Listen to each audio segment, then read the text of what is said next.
여러분 이게 날씨 이게 화창한 날에 우리가 무엇을 하고 어디로 가도 정말 다 좋은 날씨지만 이렇게 주님의 이름으로 모여서 함께 예배하는 우리 지체가 너무나 좋고 은혜로운 하늘생 교회가 되는 줄 믿습니다.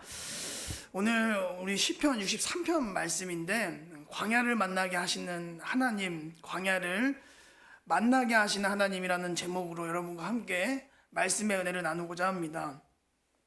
오늘 우리가 읽은 이 시편 63편 말씀은 이 성경에 등장하는 여러 이 시들 중에서도 아주 가장 유명하고 또 훌륭한 시로 손꼽히는 그런 시 중에 하나입니다. 왜냐하면 여러분 이게 말씀을 읽어보시면 아시겠지만 이렇게 중간중간에 읽어보면 우리가 이제 그 친숙한 구절들이 있습니다. 왜냐하면 이 시편 63편에 나오는 여러 구절들이 우리가 이제 자주 이게 즐겨 부르는 이 찬양의 가사들로 많이 쓰였기 때문이죠. 뭐 예를 들어서 주의 인자하심이 생명보다 나음으로 내 입술이 주를 찬양할 것이라. 이러므로 나의 평생에 주를 송축하며 주의 이름을 말미암아 나의 손을 들리라. 이런 찬양이 있어요, 진짜로. 네, 그렇죠? 네, 그러니까 이게 63편이 아주 유명합니다. 네. 이렇게 이 시편 63편처럼 아주 유명하고 훌륭한 시를 이게 묵상하고 읽을 때에는 그냥 이 교과서에 나오는 국어책을 읽듯이 이렇게 딱딱하게 아무 감정 없이 이렇게 읽으면은 될까요? 안 될까요? 안 되죠? 네, 안 됩니다. 우리가 이 시를 묵상하고 읽을 때는 항상 염두해야 될 것이 몇 가지가 있습니다. 첫 번째, 가장 중요한 거는 누가 썼냐는 겁니다. 이 시에 쓴 저자가 누구냐? 두 번째, 이 시가 누가 썼고 그리고 어떤 환경과 상황에서 쓰여졌는지가 아주 굉장히 중요합니다. 네. 예를 들어 우리나라 이 유명한 시인 중에서 윤동주 시인이 계시죠? 네. 여러분 이 윤동주 시인의 일을 읽어보시면 아시겠지만 사실은 시가 단순합니다, 내용이. 네. 그런데 왜 윤동주 시인의 시가 이 시를 읽는 사람들의 그 마음과 생각에 깊은 깨달음을 남기고 여운을 남기고 그리고 지금까지도 읽혀지고 가치를 인정받는 이유가 무엇이냐? 네. 그것은 이 시에 담긴 그 일제치하의 그 가난에 처해 있고 가난하고 고통받는 이 조국의 암울한 현실들을 그 윤동주 시인의 그 안타까운 마음을 다 담아서 이 시에 고스란히 담아놨기 때문에 이 시가 단순해 보이지만 그렇지 않고 아주 깊이가 있고 깨달음이 있고 우리 오늘 있는 독자들에게 아주 큰 이게 감동을 주는 그런 시라고 할 수가 있습니다. 이 시의 깊이와 가치는 이 따뜻하고 편안한 곳에서 그냥 누워서 대충 그냥 쓴 것인지 아니면 이 광야와 이 동굴 이런 정처 없이 헤매면서 눈물 골짜기를 지나면서 고백하는 것인지 이 사람과 환경과 이 상황에 따라 아주 크게 달라지는 것을 우리가 알 수 있습니다. 그래서 우리가 지금 문학 시간은 아니지만 이렇게 시를 보기 전에 이렇게 몇 가지 염두해야 될 것을 서로 이렇게 알아가면서 읽을 때 오늘 이 시편 63편의 가치와 은혜를 더 깊게 체험할 수 있는 줄 믿습니다. 자, 그러면 오늘 우리가 함께 읽은 시편 63편을 제대로 묵상하고 느끼려면은 먼저 무엇을 생각해야 되죠? 첫 번째, 누가 썼느냐? 두 번째, 어떤 환경과 상황에서 쓰여졌느냐 알아야 되는데 먼저 여러분 이 성경을 좀 보시겠어요? 성경 갖고 오셨죠? 네. 자, 성경을 보시면은 우리 일반적인 성경책을 보면 시편 63편 이렇게 써 있고 그 옆에 풋노트가 있습니다. 조그만하게, 그렇죠? 네, 빨간색이든 파란색이든 풋노트가 있습니다. 그 앞머리에 뭐라고 써 있죠? 네, 다윗의 시 유다 광야에 있을 때 이렇게 적혀져 있습니다. 그러니까 우리가 이 시편 63편을 누가 썼느냐 했을 때 아주 쉽게 답을 찾을 수 있습니다. 첫 번째, 다윗의 시이다. 아, 이 시인의 저자는 다윗이구나 이렇게 알 수가 있습니다. 자, 우리 1절 말씀을 좀 함께 읽어볼까요? 1절 말씀 함께 좀 읽어보겠습니다. 하나님이여 주는 나의 하나님이시라. 내가 간절히 주를 찾을 때 물이 없어 마르고 황폐한 땅에서 내 영혼이 주를 갈망하며 내 육체가 주를 앙망하나이다. 자, 이제 다윗이 썼다는 건데 어디에 썼냐? 유다 광야에서 있을 때라고 하죠. 보면 이렇게 나와 있습니다. 자, 하나님이여 주는 나의 하나님이시라. 내가 주를 간절히 찾되 물이 없어 마르고 황폐한 땅에서 내 영혼이 주를 갈망하며 내 육체가 주를 앙망하나이다. 이렇게 써 있습니다. 그러니까 1절을 보면 이 시를 지은 다윗이 지금 누구를 간절하게 찾고 있죠? 애타게? 하나님을 찾고 있습니다. 근데 어떤 장소에서 찾고 있느냐? 물이 없어 마르고 황폐한 땅에서. 그러니까 아주 이스라엘 지형에서 쉽게 볼 수 있는 전형적인 이 광야에서 지금 다윗이 지내고 있고 이 배경에서 시를 지었다고 우리가 볼 수 있습니다. 자, 그래서 오늘 읽은 이 시편 63편은 다윗이 지었고 유대 광야에 있을 때 지은 시라고 알 수 있는 겁니다. 자, 그리고 이게 지금 광야에서 지금 다윗이 구체적으로 어떤 상황에 처해서 하나님을 찾고 있는 것인가, 이것도 굉장히 중요합니다. 사실 지금 다윗이 광야를 한 번만 간 게 아닙니다. 이 시편 63편에서 한 번만 찾아간 게 아니라 성경을 보면 다윗은 이 광야를 대표적으로 크게 두 번을 찾아갑니다. 두 번. 자, 첫 번째 광야를 다윗이 언제 갔느냐? 그것은 사울의 위협 때문에 찾아갔습니다. 사울의 위협 때문에. 네, 감사합니다. 네. 첫 번째, 사울의 위협 때문에 다윗이 광야를 찾아갑니다. 그러니까 하나님께서 이 사무엘 선지자를 통해서 이 목동에 불과했던 다윗에게 기름을 부으십니다. 기름을 부으시고 네가 앞으로 사울의 뒤를 이어서 이스라엘을 이끌 왕으로 내가 택하겠노라. 그럼 여러분, 기름 부은 다음에 왕으로 택하셨으면은 이제 다윗이 목동이 아니라 어디로 장소로 이동해야 되죠? 사실은 왕궁으로 가야 됩니다. 그렇죠? 예, 왕궁으로 가야 되죠. 근데 하나님께서 무슨 연유인지 알 수 없지만 기름 부으신 후에 택하시고 곧바로 왕궁으로 들여보내지 않으십니다. 네. 그렇게 안 하시고 사울에게 10년을 쫓기게 하신 다음에 광야와 동굴을 헤매게 하십니다. 이 내용으로 쓴 배경의 시가 이제 시편 57편이거든요. 자, 그러면 궁금한 거죠. 왜 하나님은 이미 목동 시절에도 믿음이 좋았고 용감했고 착했던 다윗을 곧바로 왕궁으로 보내지 않으시고 광야로 보내셔서 왜 그 생고생을 시키셨는가? 네, 왜? 여러분 생각해 보셨습니까? 왜 하나님이 다이렉트를 왕궁을 안 보내시고 광야를 거치게 하셨는가? 한번 생각해 보셨습니까? 그것은 왕궁에서는 배울 수가 없고 오직 광야라는 학교에서만 배울 수 있는 것들이 있기 때문인 겁니다. 그럼 광야에서 무엇을 배웁니까? 물이 없어 마르고 황폐한 그 땅에서 무엇을 배우라고 다윗을 보내셨는 건지. 광야에서 사람에게도 좀 쫓겨보고 배신도 당해보고 외로움도 겪어보고 배고픔도 경험해보고 목마름도 경험하고 눈물도 흘려보고 인간이 살면서 경험할 수 있는 희노애락을 다 경험하게 하셔서 앞으로 장차 다윗이 다스릴 그 일반 백성들의 심정을 미리 다 겪어보게 하시는 겁니다. 다윗아, 네가 다스릴 백성들의 심정이 이래. 그들의 마음은 다 평안치가 않단다. 그들은 눈물을 많이 흘리고 많이 외롭고 많이 힘들고 배신도 많이 당하고 힘들고 그래. 왜냐? 다윗은 집안에서만 자라보고 양만 쳐봤지 이런 일반 백성들의 희노애락을 경험해볼 수가 많이 없었기 때문이죠. 그래서 하나님이 왕궁으로 곧장 안 보내시고 어디를 거쳐가게 하신다고요?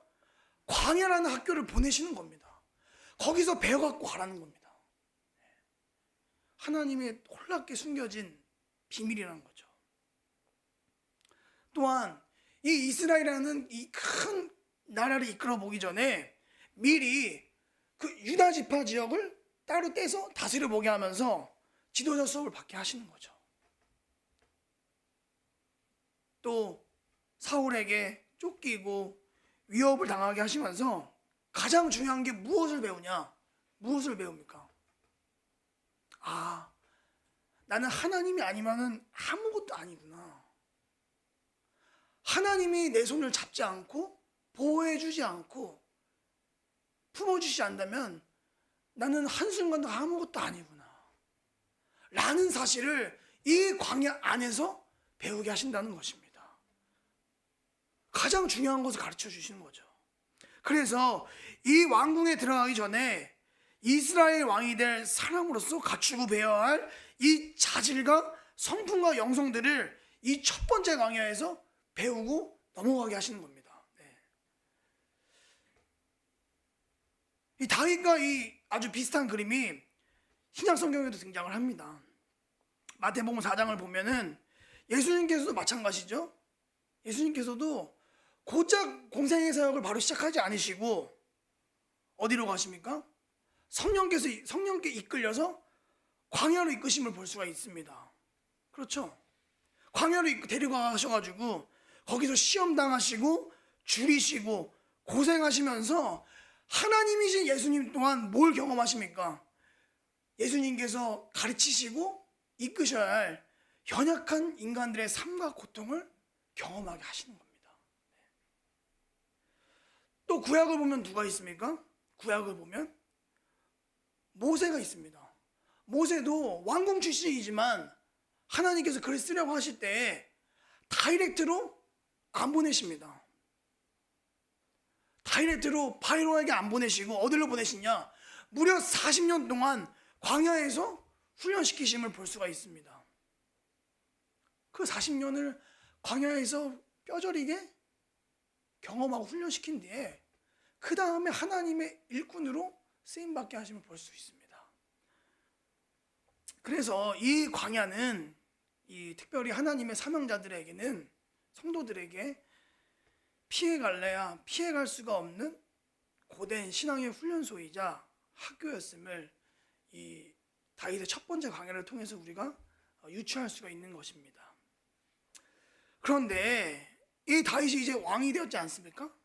이제 왕이 되었기 때문에 내가 10년 광야에서 쫓겨봤는데 더 이상 이 지긋지긋한 광야는 다시는 들어올 일이 없었겠구나 하고 아마 다윗이 살았을 거예요. 10년이면 강산도 변하는데 하나님도 바뀌시겠지. 다시는 광야를 안 보내시지 하고 아마 그런 마음으로 살았게 싶었는데, 자, 오늘 이 시편 63편을 읽어보면 다윗이 지금 또다시 어디에 들어가 있죠? 광야에 들어가 있음을 알 수가 있습니다. 그런데 이번엔 왜 들어갔을까? 뭔 잘못을 했길래 다윗이 또. 우리가 성경을 읽어볼 수 없지만 이 사무엘하 15장 말씀을 보면은 이런 일이 벌어집니다. 다윗이 이제 이 아들 중에 압살롬이라고 있습니다. 이 보통 아들이 아닙니다. 우리처럼 착한 아들들이 아니에요. 페류나 아닙니다. 페류나. 다윗의 아들 중에서 압살롬이 있는데 아주 못돼 먹고 아주 정말 페류나 이 압살롬 아들이 나오는데, 이 압살롬 아들이 아버지한테 뭘 일으키죠? 반역을 일으키죠. 반역을 일으킵니다. 아들이 아버지를 대항해서 반역을 일으킵니다. 정상이 아니죠, 그렇죠? 정상이 아닌 겁니다.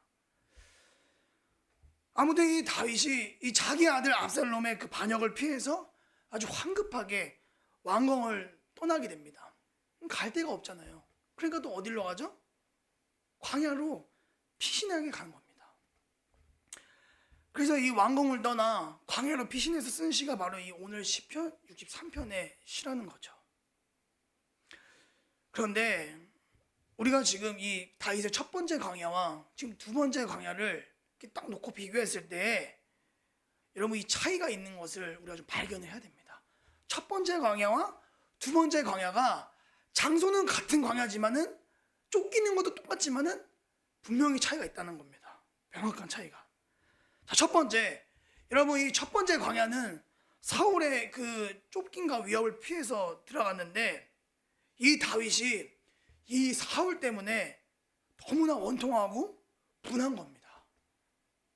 어이씨, 왜 나한테 그래? 내가 뭘 잘못했다고?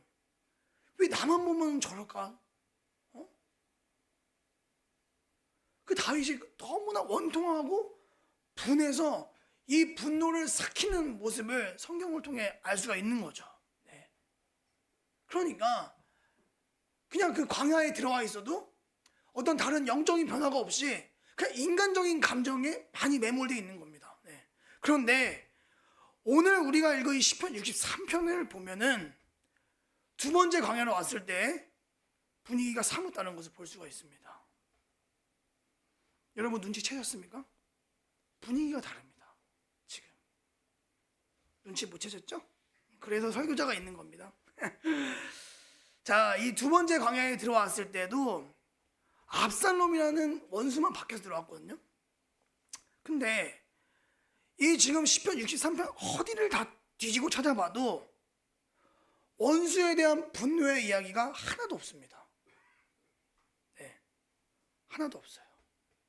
어떤 그 원수를 향해 상황에 대해 원망과 분노를 쏟는 내용이 없습니다. 그러니까 지금 다윗이 첫 번째 광야와는 달리 전혀 다른 차원으로 두 번째 광야에 들어와 있음을 우리가 알 수 있다는 거죠. 그럼 왜 첫 번째 광야와 두 번째 광야가 무엇이 다른 것인가? 에이 목사님, 원수의 대상이 다르잖아요.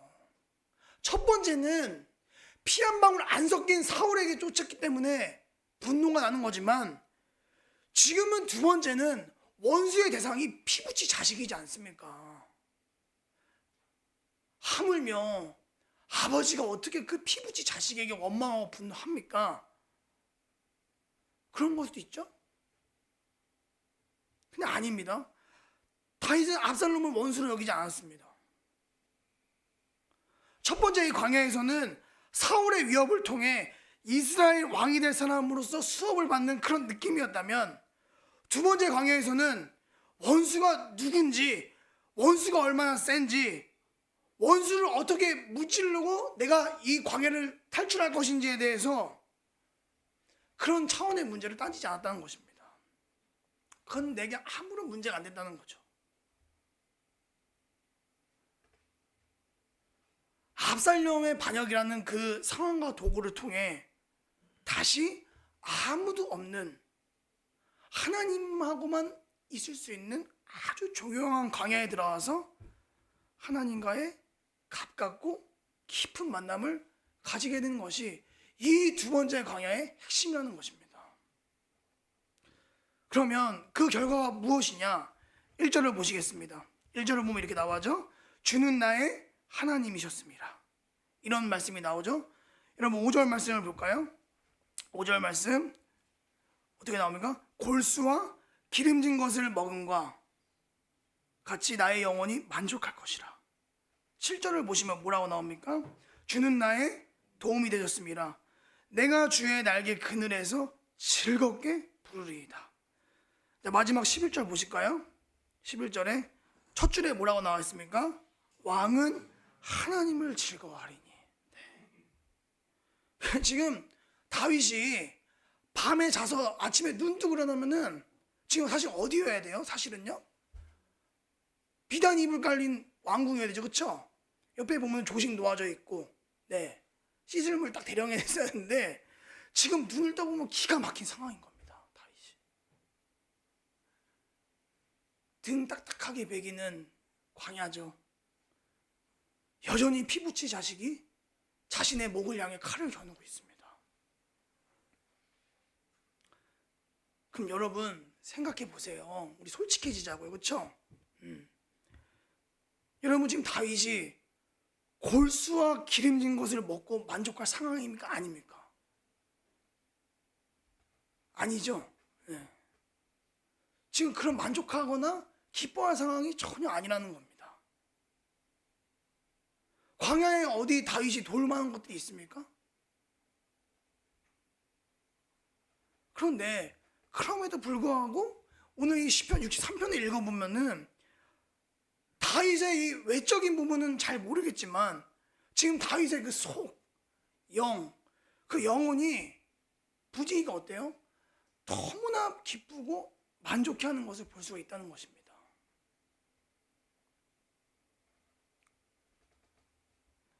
내가 왕이 되기 전 이새의 아들 시절에 홀로 들에서 외롭게 양을 칠 때 나와 함께 하셨던 하나님이 지금 나와 함께 하고 계시는구나. 아, 그때 만났던 하나님, 내가 왕궁 살면서 바쁘고 많은 것을 누리니라 하나님을 잘 경험하지 못했는데 여기 다시 광야에 들어오니까 그 양칠 때 만나셨던 하나님이 지금 나와 함께 하시는구나. 내가 사울에게 쫓겨다닐 때 나를 지키시고 방패가 되어주셨던 하나님께서 여전히 나와 함께하고 계시는구나. 믿었던 아들에게 반역을 당하고 안전하게 지켜줬던 왕궁을 떠나서 지금 내 손에 아무것도 없지만 여전히 하나님이 나의 아버지가 되시고 선한 목자가 되어주시고 나의 산성이 되어주시고 방패가 되어주시고 내게 능력이 되시는 분이시구나. 여기 들어오니까 다시 느끼는구나. 이 다윗이 만약에 모든 것이 다 갖춰진 왕궁에서 여러분 이런 영혼의 고백들을 나올 수가 있었을까요? 없었을까요? 저는 없다고 봅니다. 물론 저희 집이 왕궁처럼 좋은 데 살아본 적은 없지만 제 수중에 돈 조금만 있더라도 얄짤없거든요. 네, 돈이 좋잖아요. 네. 근데 다윗이 왕궁에 살았단 말이죠. 우리하고 똑같은 심정을 지닌 연약한 인간이었을 텐데 그 다윗이 모든 것을 다 갖춰진 왕궁 안에서 과연 이런 영적인 만족과 하나님과의 연합이 있을 수가 있느냐 없느냐? 저는 아니라고 생각합니다. 오직 광야에서만 경험할 수 있는 하나님께서 주신 특별한 은혜이자 특별한 시간인 줄 믿습니다. 만약에 다윗이 정말 무일푼 그냥 목동이었다면 차라리 애초에 그냥 가진 것이 없기 때문에 쉽죠. 하나님을 찾고 의지하는 것이 그 어려운 일이 아닙니다. 왜냐?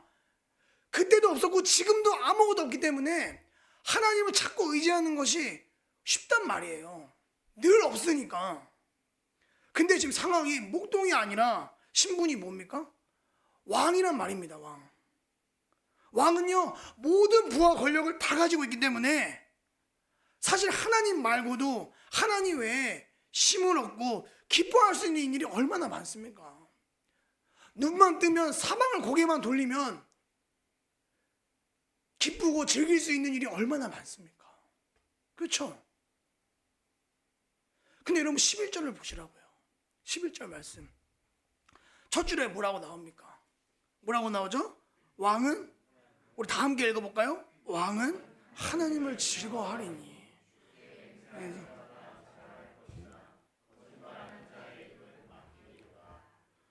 자, 여러분, 왕은 하나님을 즐거워합니다. 일반적인 상식으로는 절대 성립이 될 수 없는 말입니다. 세상 사람들이 이렇게 말할 수가 있습니다. 야, 왕이나 돼서 즐거워할 게 그렇게 없냐? 하나님을 즐거워한다고? 네가 지금 전쟁을 크게 이긴 것도 아니고 권력이 더 강해진 것도 아니고 창피스럽게 아들에게 쫓겨서 광야에 나와 있는 주제에 뭐가 그렇게 즐거워? 지금 웃음이 나오냐? 그래도 하나님을 사랑한다고? 세상은 한심하게 생각해요. 맞죠, 여러분? 여러분, 우리가 세상 밖에 나가가지고 일반적인 사람들과 대화할 때 찬양 부르고 희죽희죽대고 하나님 생각하면 웃음 나고 하면 옆에 있는 사람들이 미친 사람이 취급합니다. 돌았나 봐. 왜 저래? 왜 저래? 너 뭐 즐거워할 일이 있어? 다 그런단 말이죠. 한심하게 생각합니다. 그런데 이 광야에서 내린 다윗의 결론이 뭡니까? 결론이 왕은 하나님을 즐거워하리니. 요 결론이란 말이죠. 한 줄 딱. 하나님, 저는 모든 것을 다 가져봤고 모든 것을 다 누릴 수 있는 왕이지만 하나님, 지금 돌아보니까요, 화려한 왕궁도 권력도 자식도 그게 나의 참된 기쁨과 만족이 되어주지는 못합니다.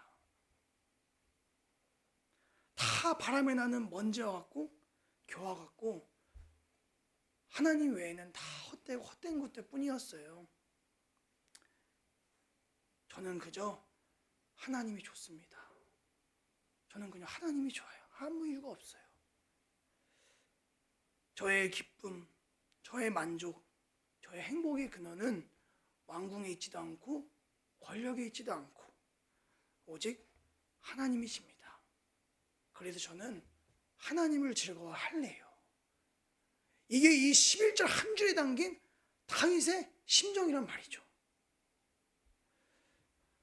여러분, 우리가 이 주님 처음 만났을 때, 그리고 우리가 은혜가 이렇게 막 이렇게 충만할 때 무엇을 경험하죠?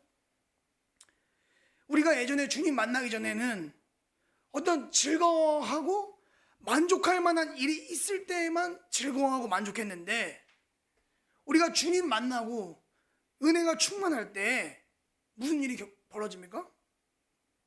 내 삶에 딱히 즐거워할 만하거나 만족스러워할 만한 일이 없어도 그저 하나님께 생각하고 아버지, 아버지, 주여 이렇게 이름만 불러도 그냥 왠지 모르게 우리의 마음이 어때요?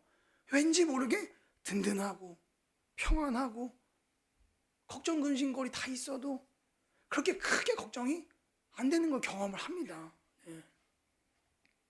그리고 주변 사람들이 너는 속도 참 좋다. 뭐가 그렇게 맨날 좋냐?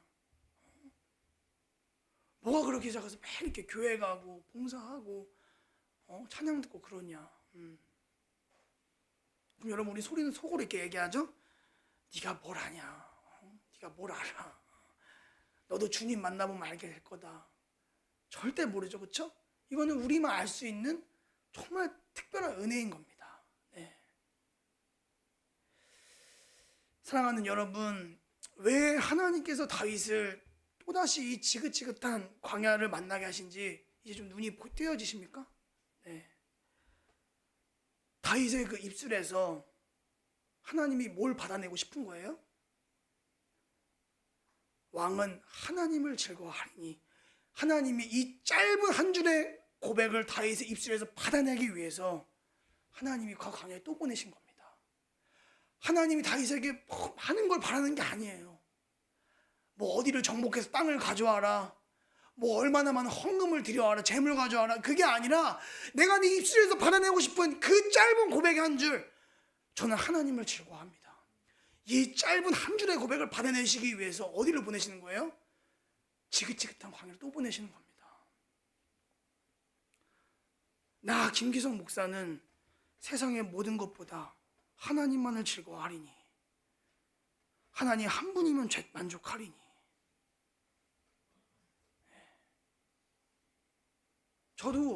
저는 대단한 착각을 했어요. 사역 열심히 하고 목사 되고 뭐 열심히 하면은 신앙이 자동적으로 좋아질 줄 알았거든요. 아니더라고요. 그리고 여기까지 왔는데 이제 하나님 그만 고생시켜도 되죠. 아니더라고요. 아니더라고요. 하나님이 제 입술에서 이 고백을 또 받아내시기 위해서 또 다른 광야와 광야를 만나게 하시는 것을 경험하는 거죠. 여러분도 마찬가지죠. 하나님 여러분들에게 받아내고 싶은 고백의 한 줄. 저 누구누구 집사, 저 누구누구 권사, 저 누구누구 청년은 하나님을 즐거워합니다. 요걸 정말 기다리고 계신 거예요. 하나님 한 분이면 만족합니다. 여러분, 하나님이 지금 오늘 우리에게 가장 원하시는 건 무엇인가? 어떤 대단한 은사나 아니면 신앙의 업적? 아니면 뭐 정말 이 수려한 그런 간증이 아니라 단 한마디를 원한다는 거죠. 하나님이. 저는 하나님만을 즐거워합니다. 여러분, 신앙생활, 신앙의 목적 굉장히 단순합니다. 여러분, 어렵게 생각하지 않으셔도 돼요. 신앙생활 하는 거 뭐 이것저것 뭐 많지만은 그거 다 가지치기 해버리면 됩니다. 예. 하나님 원하시는 신앙의 목적 뭐냐? 저는 하나님 한 분만으로 즐거워하고 만족해 합니다. 이 인격이 담긴 신앙의 고백을 정말 원하신다는 거죠. 우리는 이런 기도 진짜 많이 합니다. 하나님, 저 하나님 믿습니다. 제가 하나님 믿는 거 잘 아시죠? 저 하나님도 정말 좋아해요.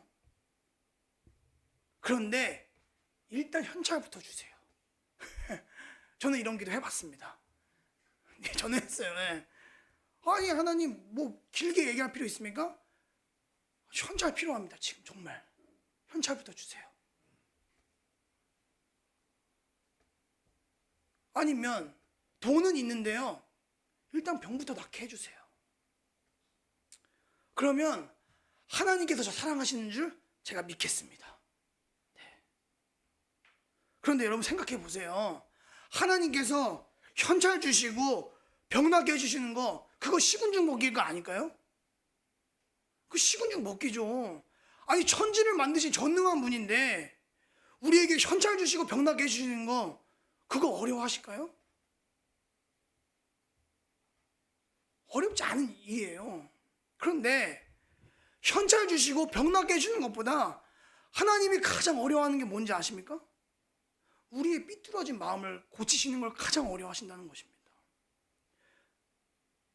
하나님이 보셨을 때 우리의 그 신앙의 목적이 순전히 하나님 한 분을 사랑하는 그것이 아니라, 하나님이 내 소원을 들어주면 사랑해 드리고, 내 소원을 안 들어주시면 안 사랑해 드리고, 이러한 순수한 사랑의 관계가 망가지는 것을 가장 염려하시고 경계하시고 아파하신다는 것입니다. 왜냐? 주고받는 건 사랑이 아니라 거래이기 때문인 거죠. 여러분, 거래에는 사랑이 존재하지 않습니다. 장사하신 분들 알고 계시죠? 거래는 사랑이 존재할 수가 없습니다. 냉혹한 이익관계가 있을 뿐입니다. 거래에서 내 이익과 마저 떨어지면 그 사람 내 편이고 사랑해 주고, 만약 내 이익과 마저 떨어지지 않으면 어떻게 합니까? 가차없이 상대를 내쳐버리고 돌아서지 않습니까? 근데 누가 이거를 가장 염려하시고 두려워하시냐? 하나님이 이 거래 같은 신앙을 가장 두려워하시고 가슴 아파하신다는 겁니다. 너랑 나랑 그냥 순전히 사랑하고 그런 관계가 아니라, 현찰 주면 사랑해, 날 사랑해주고, 병 낫게 해주면 사랑해주고, 이런 거래의 신앙을 하나님이 가장 경계하신다는 거죠. 그래서 하나님께서 우리에게 현찰 주시는 것도 시군죽 먹기고 병 낫게 해주는 것도 시군죽 먹기이지만, 우리의 마음속에 어느새 알게 모르게 이 속에 꽉 줄이를 틀고 자리 잡고 있는 이 썩어 빠지고 썩어진 마음을 고치시는 것을 하나님이 가장 어려워하신다는 거예요. 그걸 못한다는 겁니다. 그래서 겉으로는 왕이고 왕궁에 살아서 다윗이 솔직히 겉모습 보기 얼마나 멀쩡해 보입니까? 그런데 사실은 다윗의 속이 다 썩고 삐뚤어진 것을 하나님은 꿰뚫어 보고 있다는 거죠. 그래서 어디로 보내신 겁니까? 아들 압살롬을 붙여주셔서 광야로 또다시 보내시는 겁니다. 왜냐하면 평안한 왕궁에서는 결코 이 삐뚤어진 마음을 고치시기 어렵기 때문인 거 아시는 거죠. 광야와 동굴, 원수와 칼, 고난과 환난이라는 이 어마무시한 가시에 찔리고 아파하며 피를 흘려봐야 광야에 쓰러져서 그제서야 하나님만 쳐다볼 때 하나님께서 자신의 삐뚤어진 심령을 바로 보게 하시고 성령께서 그 썩어 빠지고 삐뚤어진 영혼에 날카로운 수술칼을 탁 대셔서 다 쳐낼 거 쳐내시고 깨끗하게 하셔서 결국 다윗의 입술에서 뭐만 남게 하시냐? 왕은 하나님을 즐거워하리니. 이 고백 하나만 딱 남기고 받아내시는 겁니다. 이것이 하나님께서 다윗을 다시 광야를 만나게 하시는 이유라는 것이죠. 여러분, 우리가 인생 거치면서 우리의 인생에도 사울과 압살롬이 쫓아오는 광야가 사실 어디 한 번뿐이겠습니까? 우리 전웅재 목사님 와디프 개척교회 세미나 하면서 개척을 하신 분들에게 상담해 줄 때마다 아직 아니야, 더 올 거야, 징글징글한 것들이 더 올 거나 얘기하시는 거 보면서 난 죽었구나 이 생각했습니다. 여러분, 목회뿐이겠습니까? 그렇죠? 여러분, 우리의 삶에 정말 징글징글하게 사울과 압살롬이 따라붙습니다. 자녀들이 공부 잘한다 싶더니 남편이 뭘 합니까? 남편이 보증을 서고 노름을 하고 술주정뱅이가 되죠. 네. 이제 남편이 조금 괜찮아져서 신앙생활도 잘하고 권사도 받았다 싶었는데 이번엔 자식 새끼가 오토바이를 타요. 그렇죠? 네. 남편과 자식 새끼가 조금 괜찮아지자 싶더니 이제 뭐 어디가 아파요? 이제 또 몸이 아프기 시작해요. 네.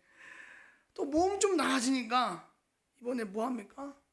십장가 갔던 자식놈들이 싸우고 이혼한다고 찾아옵니다. 앞으로 또 뭐가 속속일지 몰라요. 그러니까 여러분, 내 인생의 압살롬과 광야는 이번 한 번뿐이다, 마지막이다, 이런 잘못된 믿음은 지금부터 버리시길 바랍니다. 오늘 여기서 다 버리고 가세요. 아시겠죠? 특별히 청년들에게 부탁을 합니다. 대학 졸업 후에, 군 제대 후에, 취업 후에 조금만 더 고생하면 행복만 있을 것 같다 하지만은 죄송합니다. 네, 이렇게 저주하는 목사가 세상에 어디 있을까요? 그렇죠? 더 강력하고 무시무시한 사울과 압살롬들이 여러분들은 어서 오세요 하고 두 팔 벌려 기다리고 있어요. 제가 여러분들 저주하는 게 아닙니다. 무슨 뜻인지 알죠?